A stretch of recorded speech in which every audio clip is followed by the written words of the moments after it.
اصل شی د ځوانۍ توبه ده چې په ځوانۍ کې الله تبارک وتعالی پر تا شیطان مسلط کړی دی ستا نفس تا څه تقاضا کوي ستا بیبي ستا څه تقاضا کوي ستا په کور کې بچان ستا څه خواړه غواړي جامه غواړي او د پرورش چې کوم ملازمات دي هغه ټول د څه غواړي دا ټول تقاضا پر تا باندې د دې ټول باوجود ته د الله جل جلاله څخه ویره وکې تقوا اختیار کې لمنځونه په جماعت باندې کوي او هغه د توبې چې کوم عام دي او د توبې چې کوم شعار دي هغه په ځان کې راولي الله جل جلاله ته د ټول خوند کوي یو سپینځنه کې د شپې را پاتېږي د بدن د درد یا د خوب په شپه کې 3 غنټې بلای وینه اکه پر تهجد باندې ودرېږي بل کار نه لري یو ځوان چې پر هغه باندې د ځوانۍ غلبه ده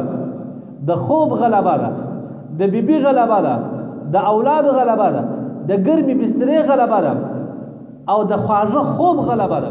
دا ټول د الله لپاره قربانوي بیا راولاړېږي 2 رکعات نفل کوي د الله جل جلاله لپاره دغه عبادت الله جل جلاله ته د هر قسم عبادت بهترین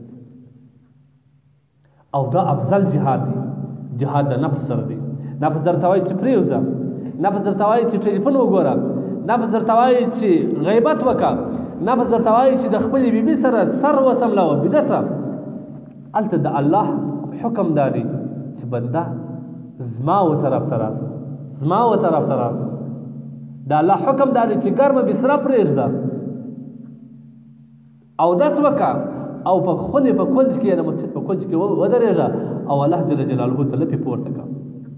بیا به الله جل جلاله ستا په عبادت باندې په اسمان کې د فرشتو په مخ کې هم فخر کوي چې وګوره زما ځوان بنده چې بیبي هم تقاضا ځنې لري خوب هم تقاضا ځنې لري ګرمه بسره هم تقاضا ځنې لري په یخ باندې هم نه ریبل د هغه ټولو باوجوده ځان یې را جلا کړی دي هغه زما د عبادت لپاره زما د ستاینې لپاره